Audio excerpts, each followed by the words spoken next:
నమస్తే అండి. దాన ధర్మ సహాయంతో అటవీ ప్రాంతం పోలవరం జిల్లా వైరావరం మండలం యార్లగడ్డలో ఉన్న బాలికల ఆశ్రమ పాఠశాలలో ఉన్న 10వ తరగతి చదువుతున్న 40 మంది బాలికలకు ఈరోజు దాన ధర్మ చారిటబుల్ ట్రస్ట్ ద్వారా వారికి ఎగ్జామ్స్ రాసుకోవడానికి ఎగ్జామ్ ప్యాడ్స్ అందించడం జరిగిందండి.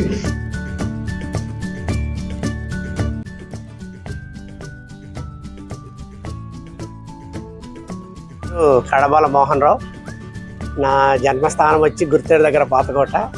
ఈ ధర్మం కోసం పనిచేస్తూ ఈరోజు ఈ దాన ధర్మ చారిటబుల్ ట్రస్ట్ వారి ఆధీనంలో నేను గత 2 సంవత్సరాల నుండి మా తోట రామకృష్ణ గారితో పనిచేస్తున్నాను. ఈ అవకాశం మన ఏజెన్సీ గిరిజన గ్రామాలకి వారి సంస్థ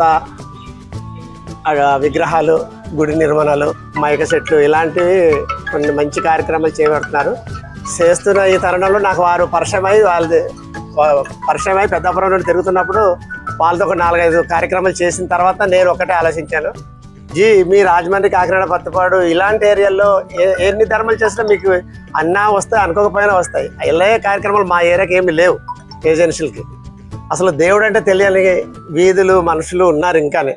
అలాంటి చోటకు మీరు వచ్చి ఇలాంటి కార్యక్రమాలు చేపడితే బాగున్నది అనడంతో వారు ఆ ప్లెయిన్ ఏరియా కార్యక్రమాలను ఆఫ్ చేసి నా మాట నమ్మి ఇప్పుడు ఈ కార్యక్రమం నాతో పాటు మన వైరావరం మండలం, మన 11 మండలాలు ప్రస్తుతానికి తిరుగుతున్నాం. ఇందులో 7 మండలాలు మన ఏజెన్సీ మండలాలు తీసుకున్నాం. అలాగే ఈ మధ్య చాలా విగ్రహాలు, మైక్ సెట్లు అన్నీ ఇచ్చాము. అయితే మళ్ళీ తర్వాత అన్నారు నాన్నగారు, మన ఏజెన్సీ హై స్కూళ్ళలో మరి 10వ తరగతి పరీక్షలు వచ్చాయి కదా, మన సంస్థ ద్వారా నుండి వాళ్ళకి ఎగ్జామ్స్తో అడ్వాన్స్గా మనం ఈ ప్లాంక్స్ ప్యాడ్లు ఇద్దాము అని అనడంతో ఇక అమ్మాయిల హై స్కూల్ ఉందండి, అక్కడికి వెళ్దామన్నారు. బాయ్స్ ఏమో దేవరపల్లి మారేడుమిల్లి దగ్గర సెలెక్ట్ చేసుకున్నామండి. నిన్న మారేడుమిల్లి ఇచ్చాం. ఈరోజు ఇక్కడ ఇద్దామని నేను రావడంతో సరే వెళ్దామని ఇప్పుడు ఇక్కడ రావడం జరిగిందండి. తదుపరి కార్యక్రమం అధినేత తోట రామకృష్ణ గారు కంటిన్యూ చేస్తారు.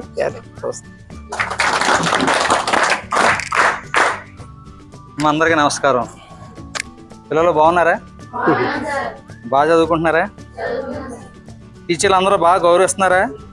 లేకపోతే ఈ మధ్యన చూడండి, టీచర్లని చేసుకుని పిల్లలు తయారయ్యారు. ఎందుకంటే మన తల్లిదండ్రుల తర్వాత మనం పూజించవలసింది, గౌరవించవలసింది మన ఆచార్యుల్ని, టీచర్లని. ఎంతమందికి ఇష్టం టీచర్లు అంటే? నిజంగా చెప్తున్నారా, అబద్ధం చెప్తున్నారా?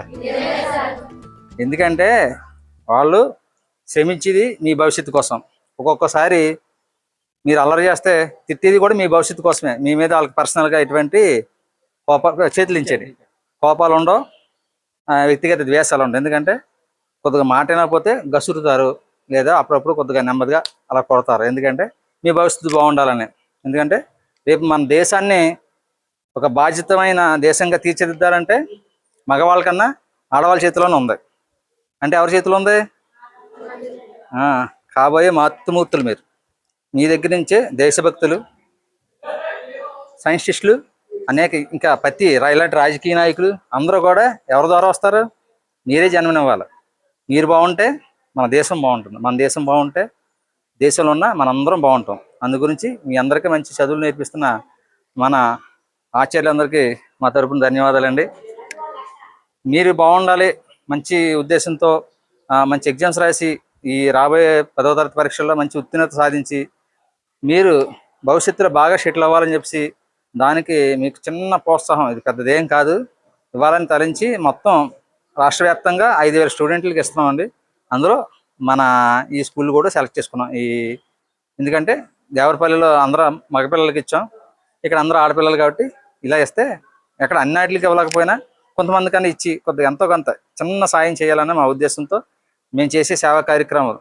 అంటే ఏజెన్సీలో ఇప్పుడు వచ్చి మేము నా సమక్షంలో 500 పైనే గర్భిణీ స్త్రీలకి సీమంతాలు చేసామమ్మా. మన పాతకోటలో చేసాం, గుర్తేడులో చేసాం, రంపచోడలో చేసాం, ప్రతి చోట చేస్తాం. ఎందుకంటే మన దేశానికన్నా దేనికి ప్రపంచానికన్నా ఆడదే మూల కారణం. స్త్రీ బాగుంటేనే ఏ వ్యవస్థ బాగుంటుంది. కుటుంబం